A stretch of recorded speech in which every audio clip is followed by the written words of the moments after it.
Diplomacy is one of the core elements of Stellaris. You can form relations with aliens, forge new alliances, participate in a galactic community, or take over the galaxy. With mods, however, you can greatly extend these mechanics, and that's why today we're gonna go through a short list of mods to improve diplomacy/politics in Stellaris. So make sure to subscribe and like the video, and without further ado, let's get into the mods. The galactic community definitely needs some new features. It can be easily skipped over, it's too slow, and everyone's busy passing sanctions anyways. Up first we have more Emperor and Custodian resolutions and Galactic Unification, which adds new features for the Custodian and the Emperor. The Imperium gets new galactic institutions, subject types, a new system of governance, and a way to unite the galaxy with a new Imperial Federation, which has a ton of new laws and useful perks. The Galactic Custodian can now propose a bunch of new resolutions designed to help out other nations of the galaxy, or establish the Galactic Confederation. As soon as it's established, you'll be able to create new galactic institutions similar to the Imperial ones. The Federation has its own laws and unique perks, and with each level you'll be able to specialize it in 3 different directions. This mod also makes one fundamental change. It shortens galactic community cooldowns by 1/3, so now you can pass legislation much quicker.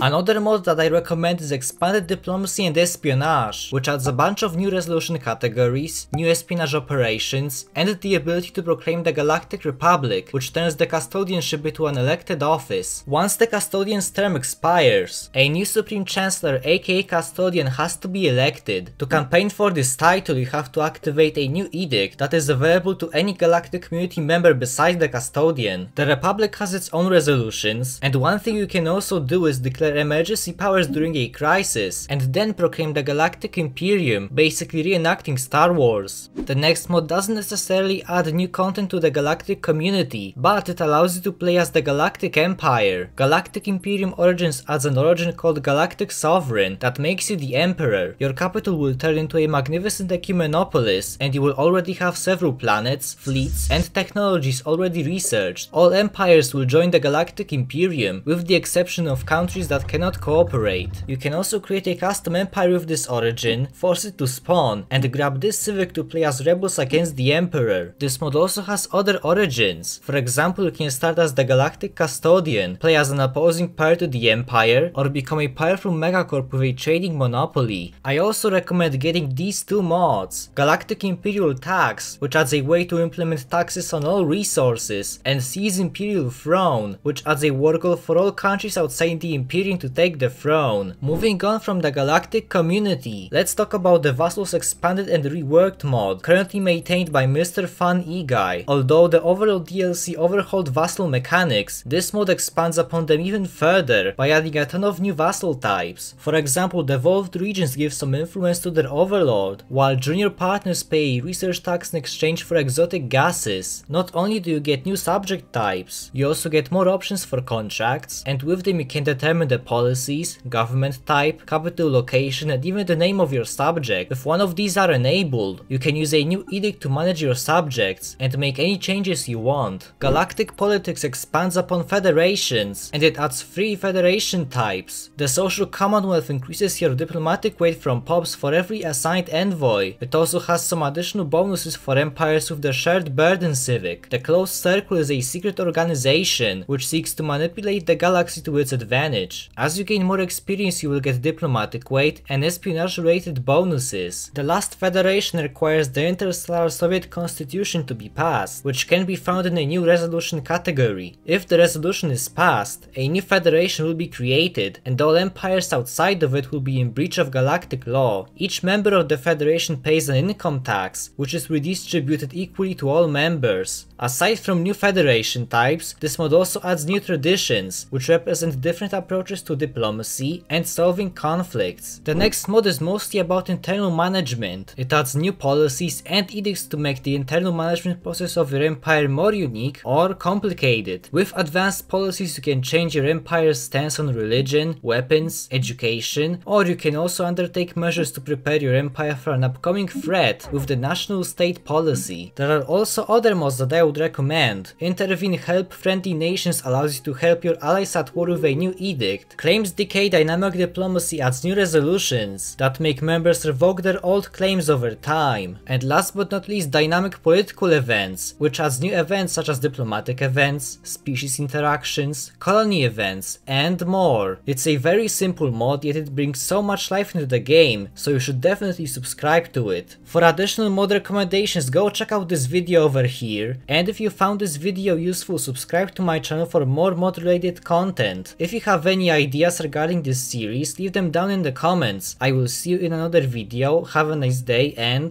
goodbye.